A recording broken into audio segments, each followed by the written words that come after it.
야곱은 형 에서의 분노를 피해서 외삼촌 라반의 집으로 피신을 왔습니다.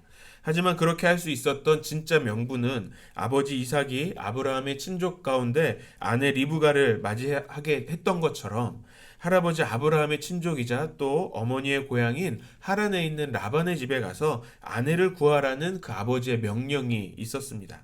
야곱은 하란에서 라헬을 만났고 또 라반의 집에 거주하게 됩니다.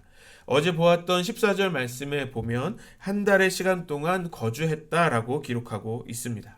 이제 그 한 달의 시간이 지나자 라반은 야곱에게 공짜로 일할 수 있겠냐면서 이제 품삯을 정하자고 말을 합니다.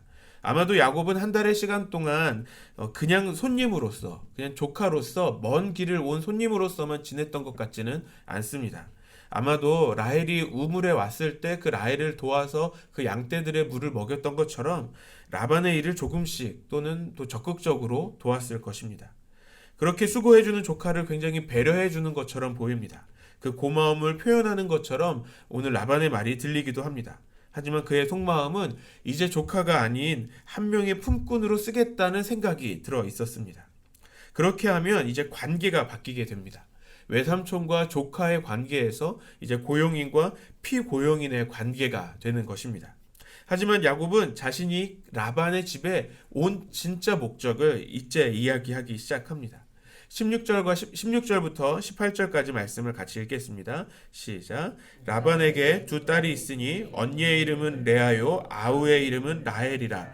레아는 시력이 약하고 라헬은 곱고 아리따우니 야곱이 라헬을 더 사랑함으로 대답하되 내가 외삼촌의 작은 딸 라헬을 위하여 외삼촌에게 7년을 섬기리이다. 야곱은 어떤 품삯을 요구하기보다는 7년 동안 일을 할 테니 라헬을 아내로 달라고 말합니다. 야곱과 라반의 관계가 조카와 삼촌의 관계에서 이제 사위와 장인의 관계가 되자 하고 이야기하는 것입니다. 어떻게 보면 친족 관계를 계속 유지하는 것이기도 합니다. 야곱을 속이고 품꾼으로 쓰려고 했던 그 계획이 실패하는 것처럼 보입니다. 야곱이 아내로 라헬을 선택합니다. 우리가 읽은 개역개정 성경에서는 레아는 시력이 약하고 라헬은 곱고 아리따웠다고 번역하고 있습니다. 우리가 이것을 그냥 문장 그대로 봤을 때 레아에게 뭔가 문제가 있는 것처럼 생각할 수 있습니다. 시력이 약하다라고 말하는 것이 부정적으로 들리기 때문입니다. 그런데 이 약하다로 번역된 히브리어는 라크라는 단어를 쓰고 있는데요. 이 라크라는 단어에는 약하다와 함께 또 부드럽다라는 뜻도 함께 가지고 있습니다. 그래서 새번역 성경에서는 레아는 눈매가 부드럽고 라고 번역했습니다.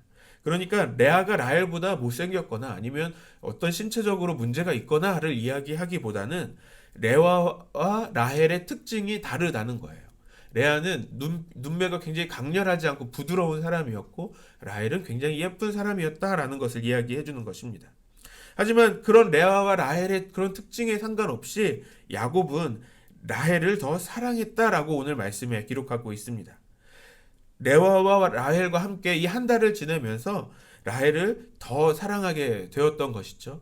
그래서 라헬을 위해 7년간 일을 하겠다라고 말합니다. 라반은 야곱의 요구를 허락하고 이제 7년의 시간이 지나갑니다. 20절 말씀에 야곱이 라헬을 위하여 7년 동안 라반을 섬겼으나 그를 사랑하는 까닭에 7년을 며칠같이 여겼더라. 7년이란 시간은 우리가 너무 잘하는 것처럼 짧은 시간이 아닙니다. 굉장히 긴 시간입니다. 하지만 야곱은 그 긴 7년이란 시간을 아주 단 며칠 정도의 짧은 시간으로 여겼다라고 이야기합니다. 그가 그렇게 보낼 수 있었던 이유는 야곱이 라헬을 사랑했기 때문에 그렇습니다. 이제 정한 기한이 다 되었습니다. 야곱이 라반에게 찾아와서 기한을 다 채웠으니 내 아내를 달라고 당당하게 요구합니다. 이제 야곱이 기다렸던 그 날, 이제 결혼식이 시작됩니다. 라반은 결혼식을 준비하면서 많은 사람을 초대합니다. 잔치에 참여한 사람들은 그 결혼식의 증인이 되는 것입니다. 그래서 많은 증인 앞에서 이 성립된 이 혼인 관계를 다시 되돌릴 수 없다라는 것을 또 보여주는 것이죠. 그래서 많은 증인들을 초청한 것입니다. 그 시대의 결혼식에서는 신랑은 결혼식 당일에 그 신부의 얼굴을 보지 못했습니다. 그렇게 결혼식을 진행하고 마지막에 신방에 들어가면서 이제 아내를 맞이하는 것이죠. 이것을 이용해서 라반은 저녁에 라헬이 아닌 레아를 그 방에 들여보냅니다. 야곱은 드디어 라헬을 아내로 맞이했다는 그 기쁨에 빠져 있었던 것 같습니다. 또는 라반과의 그 약속을 너무 믿었을지도 모르겠습니다. 25절에 아침에 일어나 보니 레아였다라고 확인합니다. 외삼촌에게 가서 따집니다. 이미 결혼식은 치러졌습니다. 많은 또 증인들이 있었습니다. 다시 되돌릴 수 있는 상황이 아닌 것이죠. 오늘 본문에서 이삭도 자신이 속임을 당했다라는 것을 확인합니다. 아버지 이삭과 에서를 속이고 그 장자의 축복을 받았던 그 야곱이 이제 집을 떠난 먼 타지에서 친족이라고 생각했던 외삼촌 라반에게 이제 속았습니다. 외삼촌이 자신을 속인 것에 대해 탄식하면서 아마도 자신이 행했던 그 일들을 생각했을지는 모르겠습니다. 분명한 것은 자신이 속였던 그대로 자신도 속임을 당했다라는 것을 오늘 보여주고 있습니다. 라반은 하란에서 언니보다 아우를 먼저 주는 그런 풍습이 없기 때문에 그렇게 된 것이라고 설명합니다. 그러면서 7일을 더 일하고 또 라헬을 아내로 맞이하고 또 다시 7년을 일하라고 말합니다. 30절 말씀을 또 같이 읽겠습니다. 시작. 야곱이 또한 라헬에게로 들어갔고 그가 다시 7년 동안 라반을 섬겼더라. 라헬을 사랑한 야곱은 다시 또 7년의 시간을 보내게 됩니다. 사랑하는 라헬을 다시 얻기 위해서 14년하고 7일을 일했던 것입니다. 이 14년이라는 시간은 또 얼마나 또 긴 시간입니까? 7년을 일하고 또 7년을 일하는 야곱의 마음은 아마도 한결같았지 않았을까라고 생각합니다. 그 긴 시간을 버텨내고 이겨낼 수 있었던 이유는 라헬을 더 사랑했기 때문에 그렇습니다. 사랑은 무엇이든지 가능하게 만드는 그런 능력이 되는 것 같습니다. 14년의 노동을 마치 며칠처럼 생각할 수 있게 만들었습니다. 우리가 부모로서 자녀를 사랑할 때 우리의 마음도 같을 때가 있다고 생각합니다. 이제 부모가 되어 보니 자녀를 보면서 자녀를 위해서 무엇이든지 할 수 있었던 그 사랑하는 마음을 우리가 이미 알고 있습니다.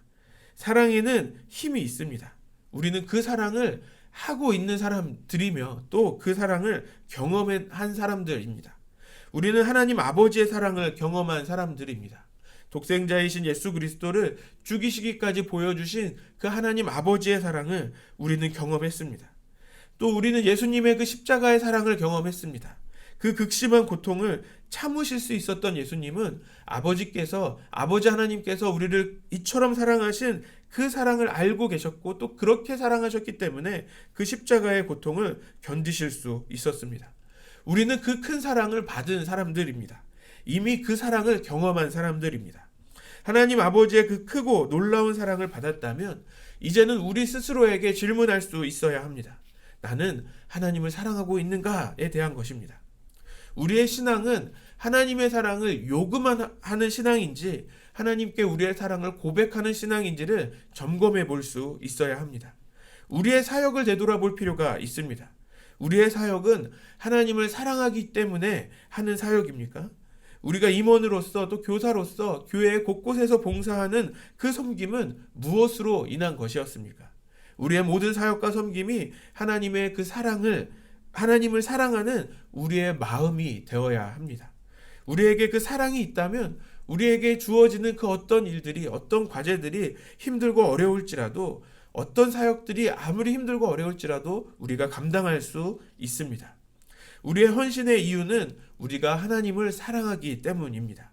그래서 우리는 주님을 사랑함으로 주님께서 우리에게 맡겨주신 일들 또 주님이 원하시는 일들을 할 수 있는 것입니다. 특별히 우리 교회가 주님을 사랑함으로 주님의 뜻을 이루는 교회와 우리 모든 성도님들 되시기를 소망합니다.